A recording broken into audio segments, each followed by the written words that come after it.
Welcome to a realm where personal growth meets expansive spirituality and where we're not just scratching the surface. We're diving deep, widening our perspectives, and having a darn good time doing it. This is the Enlightened Podcast, and I am your host, Jen Hamilton. You'll enjoy an infusion of motivation, empowerment, and inspiration that will resonate in every aspect of your life.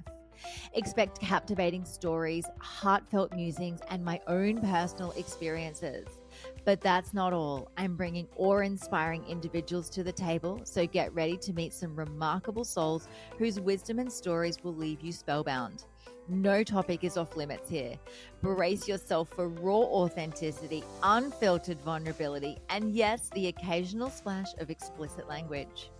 We're delving into the realms of the esoteric, mystical, and the woo-woo, unafraid to explore the extraordinary. So if you are ready to venture beyond the surface, to explore the depths of your soul, and to awaken the magic of life, if your heart says yes, then hit that play button and let the Enlightened Podcast guide you on this remarkable expedition.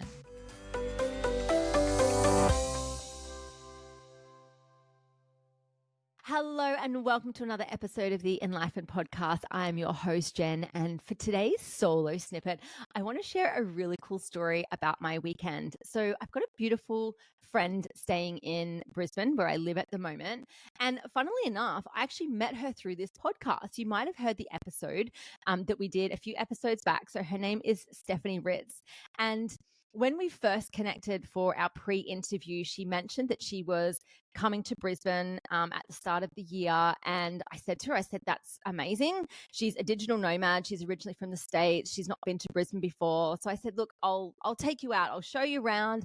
She's here for a month. And so we've been doing some really awesome things together. And I literally only met her through podcasting. So we've built this really, really beautiful friendship.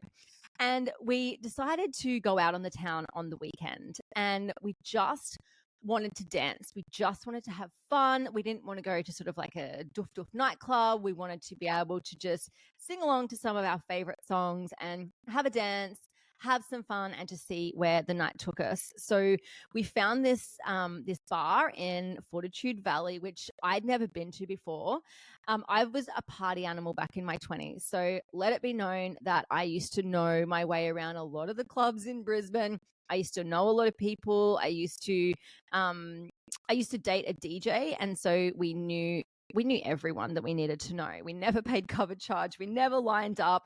We always got VIP entries to, some of the clubs. And I was, a bit of a social butterfly back in those days. And I don't go out much anymore as far as like clubbing. I'll go to bars occasionally. I don't mind going out for a few drinks and socializing, but it's not really often I get out for a dance. So I didn't even know where to go.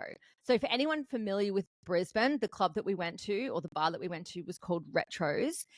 And basically I did a Google search for like, where can we listen to 80s and 90s music in Brisbane? And this place popped up and had like amazing reviews. So we took ourselves there on Saturday night. I had another friend of mine come down from the Sunshine Coast to join us. So we went out for dinner first, and I just had a couple of glasses of red wine. And then we caught an Uber into town, and I had one drink when I arrived. So I certainly wasn't intoxicated. And we honestly had the best time dancing the night away, singing along, just being so playful. And throughout the night, I felt sober. I felt sober as a rock. And even though I'd had a couple of drinks, it really hadn't hit me. And I was just having the time of my life without giving a fuck at all. And I noticed that the way I was able to move to the music, move my body, dance, and express myself was unlike how I'd ever experienced this before. And I started to remember, like, there was times in my 20s where I'd go out and I had to be on a substance of some sort to have the confidence to dance. Now, I'm not a professional dancer. I've attended a few dance classes. I love doing heels classes because I find them really sexy, really liberating, really feminine, and so much fun. If you haven't been to a heels class, find one and go and do it, because it's like, it's next level, like pushing yourself through your comfort zone, but also fun. And the support from the women that go there as well is fucking amazing. So as I was dancing, I was reflecting on my 20s and realizing the version of me that existed in my 20s, who had to get generally high to be able to dance and be seen and have fun, she doesn't exist anymore. And I found it really interesting, because I wasn't out to get attention. I wasn't out to pick up. I was just out to have fun. And my mindset is so different these days. And what I found was I had so much more fun sober and just being in my own body and my own space than I ever did getting high in my 20s to go out and have fun. And it's taken so much to get there. I always had a real complex around dancing and moving my body. And I think that stems from the fear of being seen and the fear of judgment that I held for so long. And having done a lot of work on myself, especially through my coaching career, to be able to work on those triggers that I had, those activations that would come through when I felt uncomfortable being seen, or that I was, chasing external validation based on my looks, or based how I moved my body, or, based on what I wore. That just doesn't exist anymore. And it's like it's just completely dissolved. And underneath all of that is just this liberated feminine goddess that just wants to move through me, and move through me she did. And it's really funny, because I noticed myself connecting with other people on the dance floor, especially other women. Like, I had a few women come up to me and just start dancing with me and being really playful. And I know for a fact, if something like that had happened back in my 20s, I would have felt probably quite threatened by another female, that she was like hotter than me or better dance moves than me. Now it's just in this space of almost like collaboration through dancing. And, one of the things that I love to do is dance every single day in my house. And like I said, I've got no professional training, but I love how my body moves, especially after I've done so much work through yoga and kundalini, and having awakenings and being able to move my body in a very sensual and sometimes very sexual way that just inspires pleasure and liberation to move through every single cell in my body. And I think it's so important, especially as women, to tap into that energy, because that energy that's flowing through us, that's what we call eros. It is life force energy. Yes, it's pleasurable, but it's also this force that moves through us so that we can experience life and pleasure on every single level of our lives.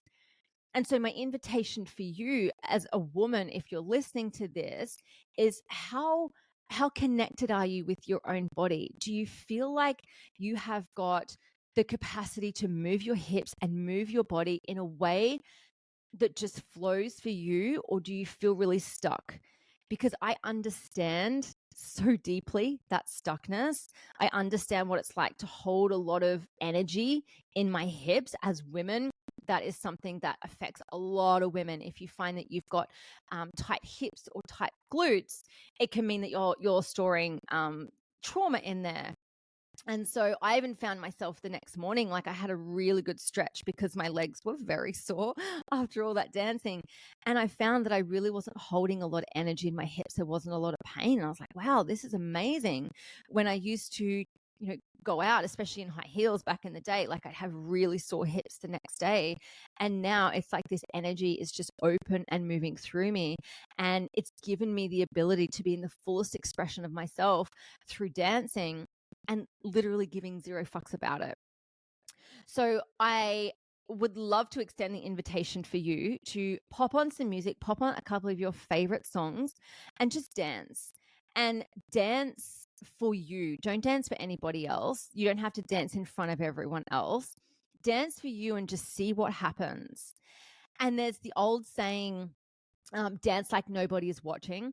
I fucking hate that saying, because it actually like indicates that you shouldn't be watched because you're either no good or no one wants to see you doing that. And I actually cannot stand it. It triggers me. I have a banner in my house with like all these like really beautiful quotes on it, and that's on it. And I feel like I just want to scribble it out and be like, no, dance as if everybody is watching and you just don't give a shit. And if you get the opportunity to, go out to a club and dance. Do it sober. Do it with friends. Go out with the intention of having a good time without having to think about what you look like, what people are potentially judging you for, because at the end of the day, it doesn't fucking matter. Another person's perception of you is really none of your business. Anyway, thank you so much for joining me on this solo snippet. I will see you in the next one. Thank you so much for joining me for this episode. I hope you love the Enlightened podcast, and the biggest compliment you can give me is subscribing to this podcast, sharing it, and leaving a rating and review. Feel free to follow me on Instagram. My handle is @JenHamiltonOfficial, and the podcast handle is enlightened_podcast. You can also find the video version on YouTube on my channel. Just search Enlightened and don't forget to hit subscribe. Have a beautiful day and enjoy living the enlightened journey of life.